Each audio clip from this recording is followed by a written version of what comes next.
Hola, bienvenidos a esta exploración a fondo. Hoy nos vamos a meter de lleno en algo que suena súper simple, pero que tiene un poder, de verdad, brutal. Los pequeños hábitos.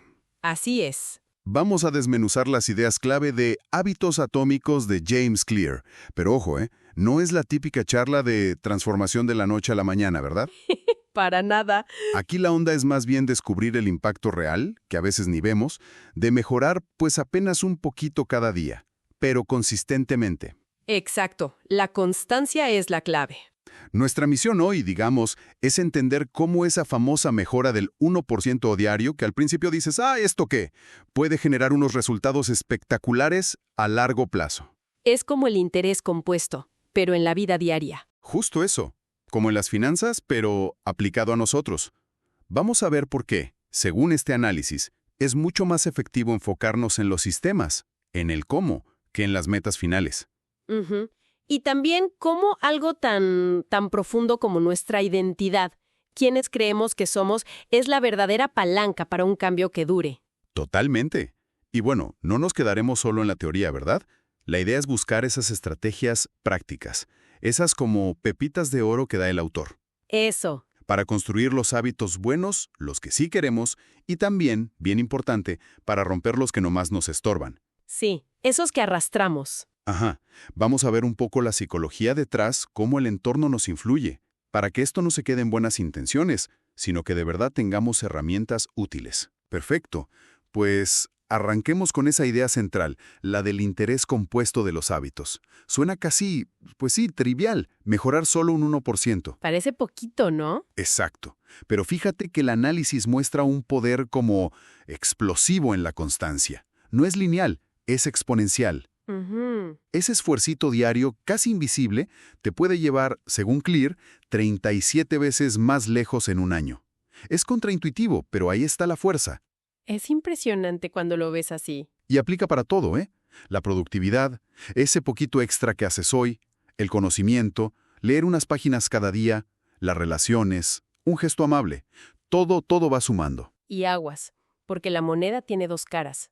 Es crucial entender eso. La acumulación negativa funciona igualito, con la misma fuerza. Uf, sí. El estrés que no manejas hoy, pues se suma al de mañana.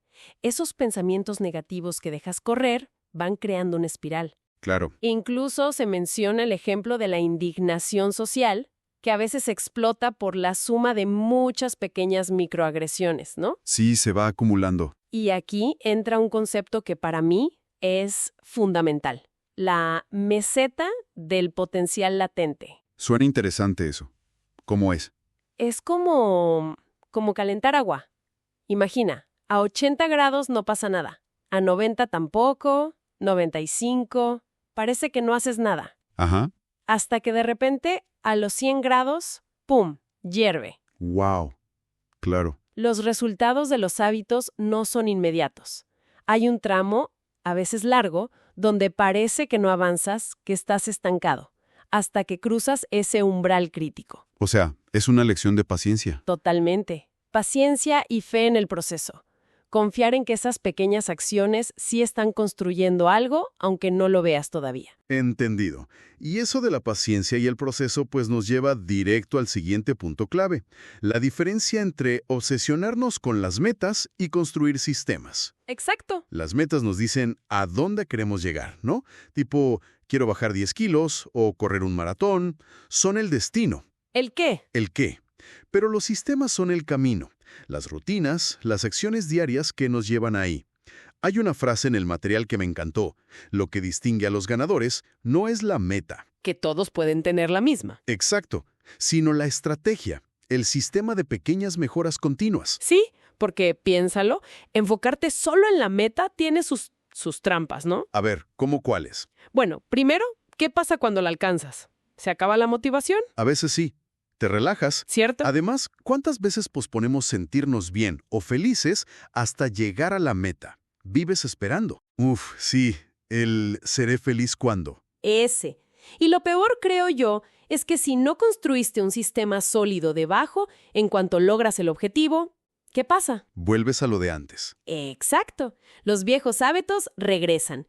El ejemplo clásico es la dieta súper estricta para la boda o las vacaciones. ¿Bajas de peso? Sí, pasa el evento. Y vuelves a comer igual porque nunca cambiaste tu sistema de alimentación real. Me suena conocido. La propuesta es cambiar el chip, o sea, enamorarte del proceso, no solo del resultado final. Disfrutar el camino. Tiene sentido. Como dice la analogía que usa, no juegas para ganar un partido, sino para convertirte en el tipo de equipo que gana campeonatos. Es una mentalidad diferente. Una mentalidad de sistema. Justo, los hábitos son como los átomos, pequeñitos, pero juntos construyen las moléculas de nuestras rutinas, y esas moléculas forman los sistemas de nuestra vida. Es construir desde abajo. Fundamental. Esa perspectiva sí que cambia todo. Y esto conecta con algo todavía más profundo, ¿no? Que es la identidad. Ujú. El análisis dice que fallamos al intentar cambiar hábitos por dos razones principales. O intentamos cambiar lo incorrecto o lo hacemos de la manera incorrecta. Exacto. Y aquí presenta tres niveles o capas de cambio. Están los resultados, qué es lo que obtienes, el qué. Luego los procesos, qué es lo que haces, el cómo. Y la base de todo. La identidad, qué es lo que crees, quién eres. Y ahí, justo ahí, está el núcleo del cambio duradero, me parece.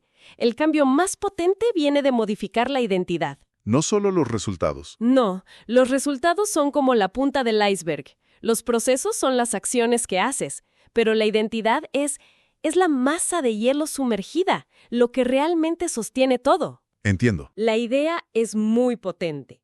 ¿Quién crees que eres? Es más importante que lo que haces. O sea, el cambio real, el que se queda, empieza por transformar tus creencias sobre ti mismo. ¿Cómo sería eso en la práctica? Pues, si logras verte a ti mismo como el tipo de persona que no se salta el ejercicio o alguien que lee todos los días, mantener ese hábito se vuelve, pues casi una consecuencia natural de ser quien eres. Ya no es un esfuerzo, es parte de ti. Exacto. El objetivo final no es correr un maratón, sino ser un corredor. No es escribir un libro, sino ser escritor. El cambio de identidad precede y sostiene al cambio de comportamiento. Tiene todo el sentido. Ahora, el material menciona algo que llama el sueño cognitivo. Suena como de ciencia ficción, pero ¿a qué se refiere? Sí, suena un poco así, pero es algo muy real. Es como esa tendencia que tenemos todos a operar en piloto automático, ¿sabes? Ujú. Siguiendo normas, creencias, ideas que absorbimos, muchas veces sin darnos cuenta, de la familia, la escuela, la sociedad. Y nunca las cuestionamos. Exacto. Simplemente las aceptamos, como la verdad, o así soy yo. El ejemplo típico que ponen es alguien que tuvo una mala experiencia en matemáticas en la primaria. Dice, convenció de ser malo para los números. Justo. Y esa creencia se autorrefuerza. Como cree que es malo, evita las matemáticas, no practica y confirma su creencia. Es un círculo vicioso que limita sus opciones. Claro, te define. Pero lo bueno, lo liberador, es que como adultos, pues tenemos la chance de despertar de ese sueño. Podemos echar un vistazo a esas creencias, las heredadas y las que nos autoimpusimos. Y decidir cuáles nos sirven. Exacto. Cuáles nos sirven y cuáles son puro lastre que nos frena. Y aquí la relación es de ida y vuelta. Es un ciclo. Tus hábitos refuerzan quién crees que eres y quien crees que eres guía tus hábitos. Se retroalimentan. Totalmente. Cada vez que haces esa pequeña acción alineada con la identidad que quieres construir, vas al gimnasio, lees esa página, meditas 2 minutos, es como si emitieras un voto a favor de esa nueva identidad. Me gusta esa idea del voto. Es poderosa, ¿no? Por eso quizá el beneficio más grande de construir buenos hábitos no es solo el resultado externo, la meta lograda. Sino el cambio interno. Justo eso, cómo te cambia por dentro, cómo modifica la percepción que tienes de ti mismo. Ese es el verdadero premio, creo yo. Vaya, sí es profundo. Ahora, si aterrizamos esto un poquito en cómo funciona nuestra cabeza, el cerebro es una máquina de buscar eficiencia, ¿sabes? Quiere ahorrar energía a toda costa. Es flojo por naturaleza. Bastante. Por eso, cuando una acción se repite y nos trae alguna satisfacción, aunque sea mínima, ¡zas! Busca automatizarla. Para no tener que pensarla cada vez. Exacto. Los hábitos son eso. Atajos mentales aprendidos por la experiencia, como dice el texto. Y lo curioso es que conforme un hábito se va arraigando, la actividad cerebral consciente que necesitas para hacerlo disminuye. Se vuelve casi un reflejo. Se vuelve automático. Ya no decides, simplemente actúas. Claro, como el ejemplo famoso de Steve Jobs y su uniforme, ¿no? El cuello de tortuga negro y los jeans. Ujú. Dicen que no era por moda, sino para eliminar una decisión diaria, ¿qué me pongo?, y liberar esa energía mental para cosas más importantes. Exacto. Reducir la fatiga de decisión. Hay una frase en el material que lo resume bien. Aprendes a fijarte en las señales que predicen el éxito y a desconectar de todo lo demás. El cerebro se vuelve experto en detectar esos Disparadores. gatillos que inician la rutina automática. Y eso nos lleva perfecto a las estrategias prácticas, las famosas 4 leyes del cambio de comportamiento que propone Clear. La primera ley es hacerlo obvio. La base de todo. Todo empieza por darnos cuenta, por la conciencia. Pensemos en aprender a manejar un coche. Al principio estás súper alerta a todo, ¿no? Los espejos, el clutch, el volante. Concentradísimo. Y luego, con el tiempo, lo haces casi sin pensar. Se vuelve automático. Sí, ya ni te acuerdas cómo llegaste a veces. Exacto.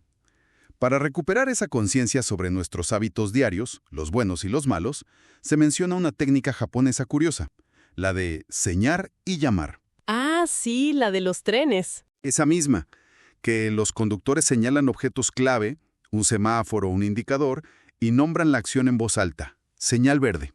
Hacen consciente lo inconsciente para evitar errores.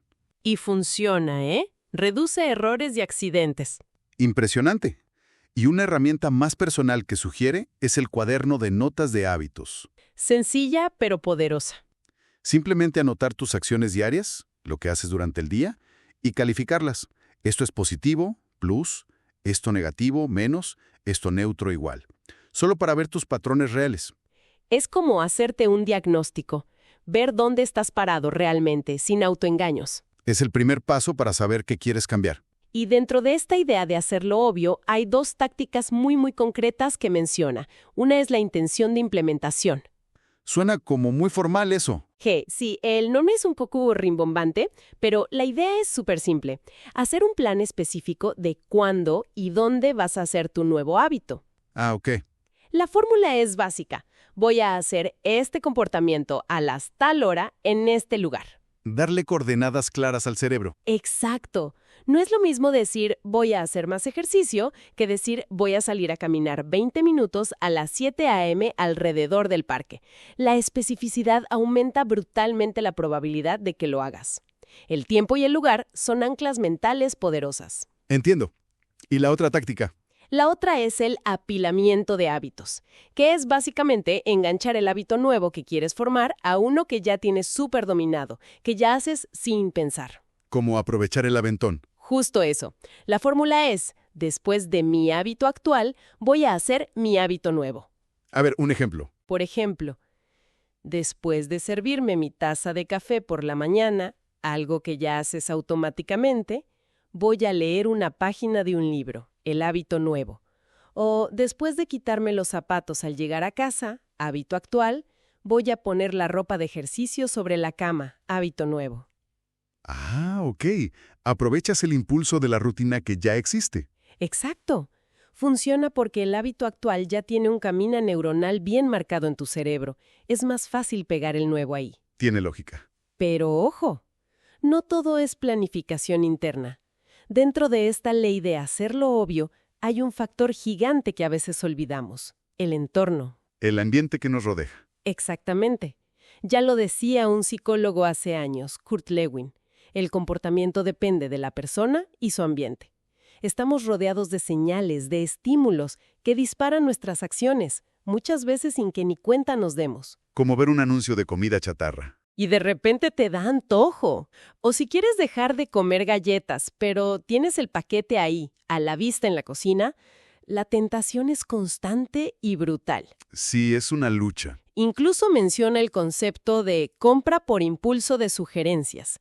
A veces, simplemente ver un producto en el estante del súper te crea la necesidad, aunque no la tuvieras antes de verlo. El entorno nos jala. Muchísimo.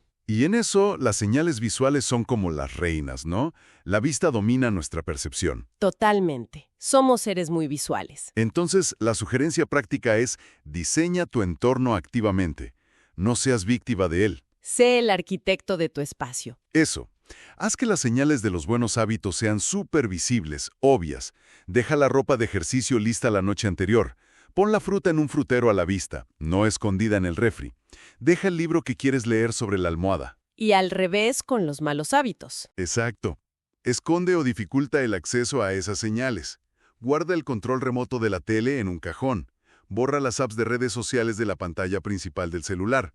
Guarda las galletas en un bote opaco en la alacena más alta. Aumenta la fricción para lo malo. Y fíjate qué interesante lo que dice. La gente que parece tener mucho autocontrol, ¿esa gente es súper disciplinada? No es que tengan una fuerza de voluntad de acero. No, sino que son maestros en diseñar su vida para evitar la tentación.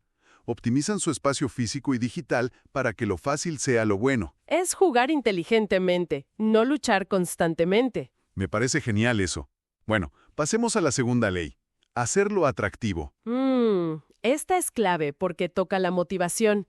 Aquí entra la famosa dopamina. El neurotransmisor del placer. Del placer y la motivación, sí.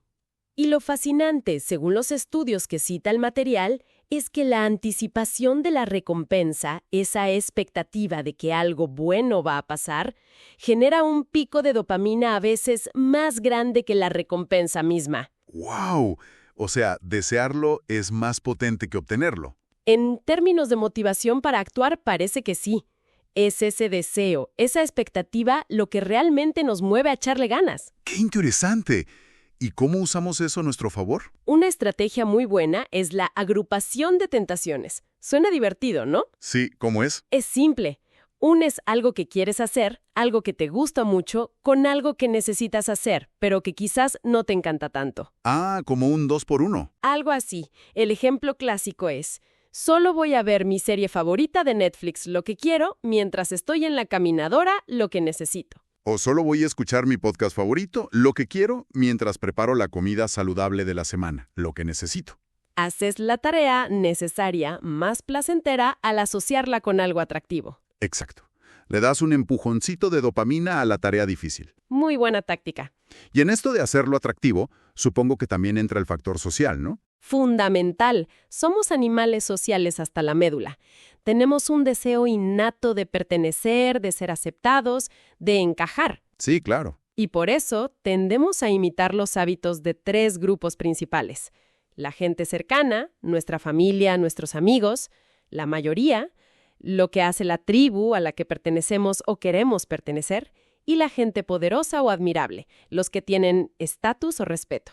O sea, nos influyen mucho los demás. Muchísimo. Si en tu círculo de amigos lo normal es fumar o beber mucho, va a ser más difícil para ti dejarlo o moderarte. Aunque tú quieras. Exacto. Pero si tus amigos van al gimnasio, comen sano, leen, es mucho más probable que tú también lo hagas. El comportamiento del grupo a menudo le gana a la intención individual. Entonces, la recomendación es... Rodéate de gente cuyos hábitos admires o quieras adoptar. Busca tu tribu positiva. Únete a grupos donde el comportamiento deseado sea la norma. Es un atajo poderosísimo para hacer atractivos los buenos hábitos. Tiene todo el sentido. Bien. Tercera ley. Hacerlo sencillo. Esta me encanta porque es muy práctica. El mantra aquí es frecuencia sobre intensidad, sobre todo el principio. Hacerlo muchas veces, aunque sea poquito. Exacto.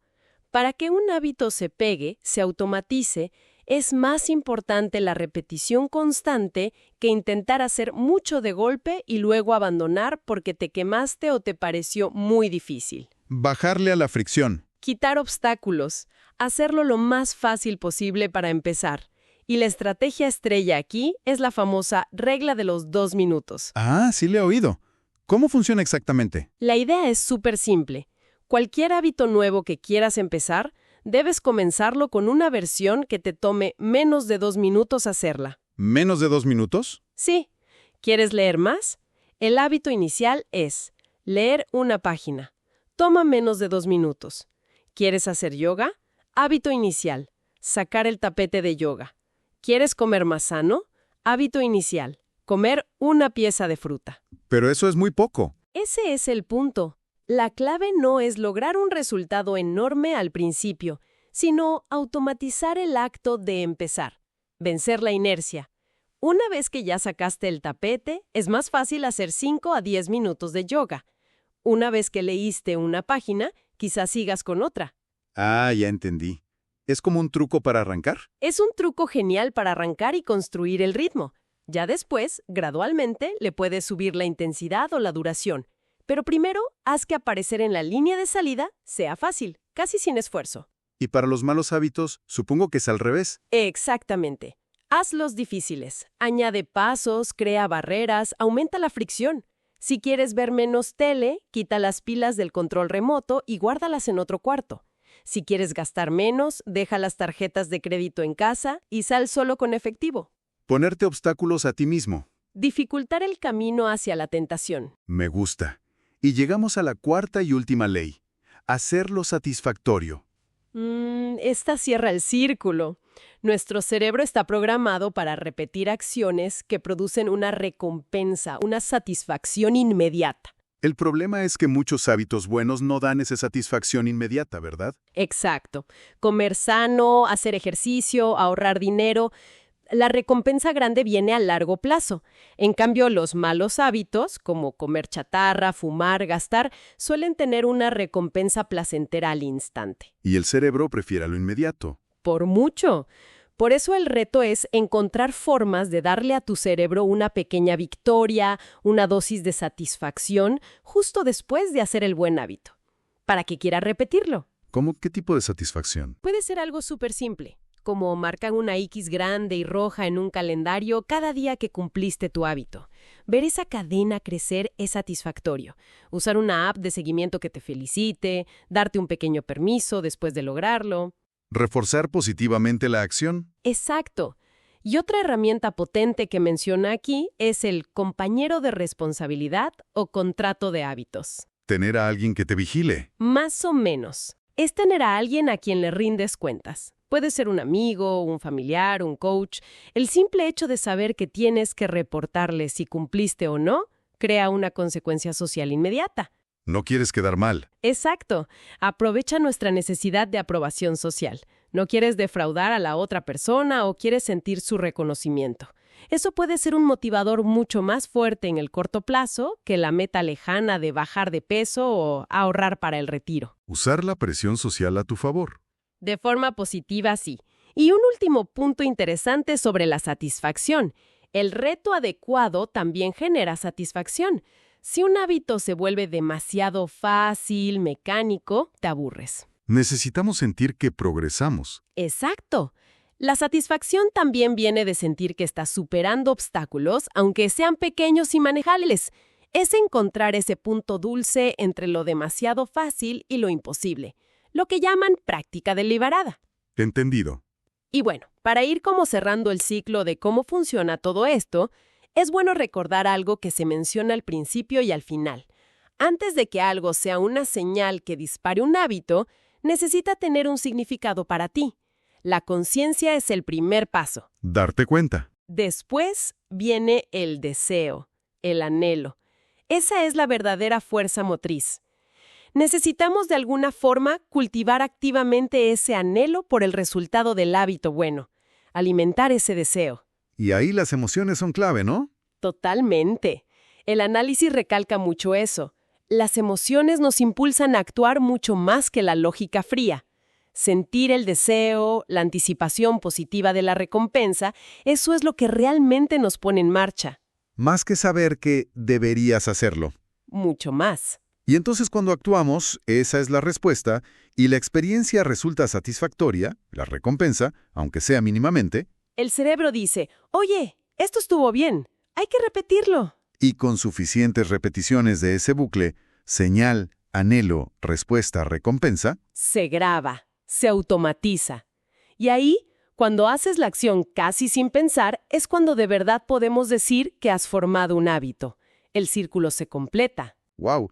Entonces, si tuviéramos que destilar la esencia de todo este análisis sobre hábitos atómicos, yo diría que la transformación real, la grande, no viene de esos golpes de voluntad heroicos de un día. No, para nada. Sino de ese compromiso casi invisible con la mejora diaria del 1%. Esos pequeños átomos que, día tras día, juntos van construyendo algo sólido y duradero. Exactamente. Son los pequeños ladrillos los que construyen la pared. Y la clave parece estar en dos cosas. Enfocarse en los sistemas, en el proceso, no solo en la meta final. Ujú. Y sobre todo en algo más profundo. Alinear lo que haces con quien quieres ser, con tu identidad. Totalmente de acuerdo. Ese es el cambio más profundo y sostenible. Y como punto de partida práctico para quien nos escucha, la sugerencia del cuaderno de notas de hábitos me parece muy valiosa. Empezar por observarse. Sí, empezar por ahí, sin juicio, solo observar tus patrones actuales. Y quizás a partir de ahí, elegir un hábito pequeño que quieras construir y uno que quieras romper. Y aplicar alguna estrategia. Y empezar a aplicar alguna de estas estrategias que comentamos, la que más te resuene, basada en las 4 leyes: hacerlo obvio, hacerlo atractivo, hacerlo sencillo y hacerlo satisfactorio. Poco a poco. Perfecto. Y bueno, para dejarlos pensando, una reflexión que me surge de esto último, sobre las emociones. Si sentir es tan crucial para actuar, más que la lógica, ¿cómo podríamos ser más intencionales, más conscientes, en cultivar los sentimientos positivos asociados a un hábito que queremos formar? Incluso antes de que la recompensa grande llegue o antes de que el hábito sea súper fácil. Interesante pregunta. ¿Será que podemos de alguna forma diseñar nuestra propia anticipación placentera? ¿Como hackear nuestro deseo para allanarnos el camino hacia los buenos hábitos? Ahí se las dejo para reflexionar. Buen punto para cerrar. Pues muchísimas gracias por esta charla tan reveladora. Gracias a ti. Un placer. Y a todos ustedes, hasta la próxima exploración. Si este episodio te aportó algo, suscríbete para más resúmenes de libros, déjanos un like, que no afecte tu economía, comenta qué libro te gustaría escuchar y síguenos en nuestras redes para seguir creciendo juntos.